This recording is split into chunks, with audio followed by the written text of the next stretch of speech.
You know, the hospital we get, and the rehab center we get, and the school we get, but suddenly when you say, you send somebody to church for a while, and they come out, how? We get so many answers, and suddenly it becomes very confusing. Wait a minute, how should people turn out? How should they be better if they spend time in a church?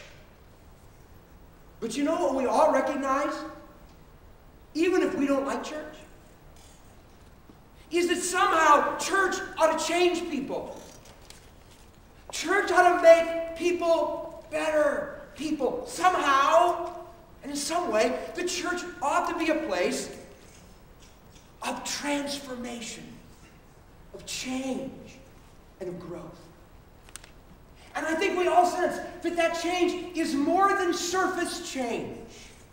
It's more than the externals.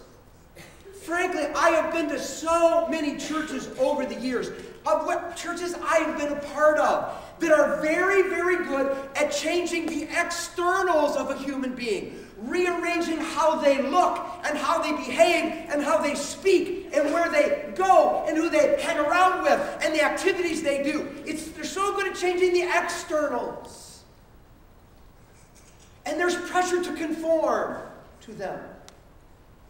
I remember reading not long ago about a girl, her name is Cindy Jackson. That's Cindy Jackson before on the left, and Cindy Jackson after on the right. Cindy Jackson was born the same year I was, 1986. Okay, 76. Okay, I graduated from high school before 76, but we were born the same year, okay? And she grew up idolizing Barbie. She was just a Barbie maniac. When she was 18 years old, her father tragically passed away and left Cindy Jackson with a large sum of money. And Cindy decided she was going to use that money in order to transform herself into her idol, Barbie. And she went on a plastic surgery spending spree that totaled hundreds of thousands of dollars. According to one investigative website, it says that between 1988 and currently, Miss Jackson has had upper and lower eyelid surgery twice, lip collagen injections several, liposuctions on her stomach, thighs twice, her jaw, her knees, no kidding, a nose job, a facelift, acid face peels, breast implants, her jawbone shaved and resized, cheek implants, hair transplants, teeth caps, permanent makeup tattoos, implants into her lower lips to make it fuller twice so far, and a butt lift. Why? Because she wanted to look right on the outside. She wanted to look good, attractive, ideal, the picture of what a woman ought to look like according to Mattel Toy Company. And she spent all this money, all this time, all this pain, all this surgery, all these years in order to look a certain way on the outside, which would be acceptable and attractive at least to some. There are so many churches, it occurs to me, that do the same kind of thing with people. We bring them in, we say, we want you to look a certain way on the outside. We want you to dress a certain way, we want you to talk a certain way, we want you to go certain places and not go other places. We want you to hang around certain people and not other people. We want you to use certain words and not do other words. And we want to make you conform to our cultural norms because this is what it means to be a good, moral person. But it's all external. And so many churches like this produce people who look good and everything looks nice on the outside, but on the inside, they are self-centered and angry and bitter and jealous and envious and petty and divisive and factious, and they gossip and they slander and they pit one person against another, and they're proud and they're greedy, and on and on and on. The outside looks so good, but the inside is all messed up. Jesus addressed this very issue.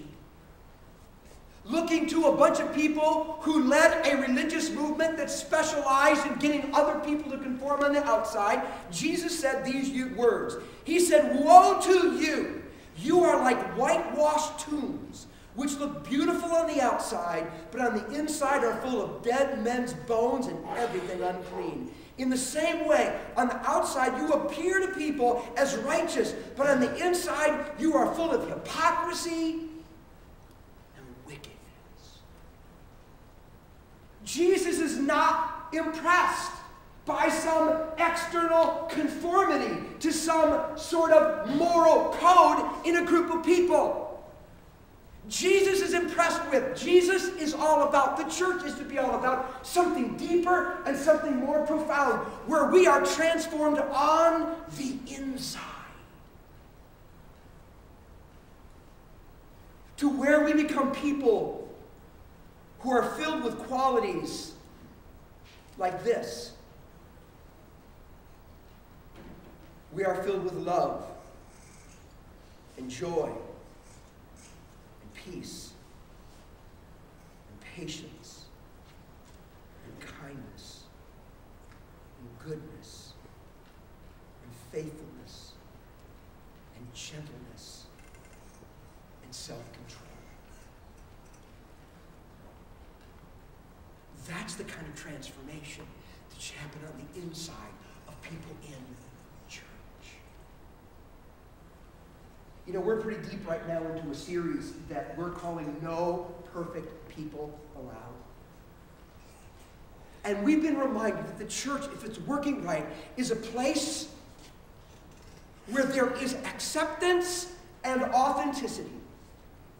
That the church, when it really reflects the heart of God, has a come as you are attitude that says we accept people without condition or reservation as is. And we are a place where people can be real about who they are. We drop the masks. We don't pretend. We just simply are willing to be transparent and say, this is who I really am. Accepting and authentic. But let's not misunderstand why it is that God causes us to reflect His heart, to be both accepting and authentic. It's because that creates a safe environment for us to undergo the traumatic journey of radical inner transformation. God says, come to me just as you are. I accept you, and you can be real with me. And then in that, I will help change you into the person you were meant to be. What kind of change ought to happen in a church? It's a change so incredibly profound that the Bible on several occasions uses this Greek word to describe the process. I'll give you the Greek word. You shout out the English word it might come from, okay? Okay, get ready. The Greek word is metamorphao. Metamorphosis. Metamorphosis, exactly right. I love what somebody said. Morphing is exactly right. God is saying, in the church you ought to morph. Just like that little caterpillar undergoes a process where it emerges as something radically and fundamentally different, just as that little tadpole goes through a process where it emerges as something radically different, so we human beings ought to go through a process in the church where we emerge as something radically different, as something that was in our DNA to become all along. Different on the inside, which in turn changes so much on the outside. The word metamorphosis, if you look it up in the dictionary, or as I did online, it means a profound change in form from one stage to the next in the life history of an organism, or any complete change in appearance, character, or circumstances. Basically, God says, gather together as my people, accept one another, be real with each other, and in that environment, because of my activity, we shall all morph to something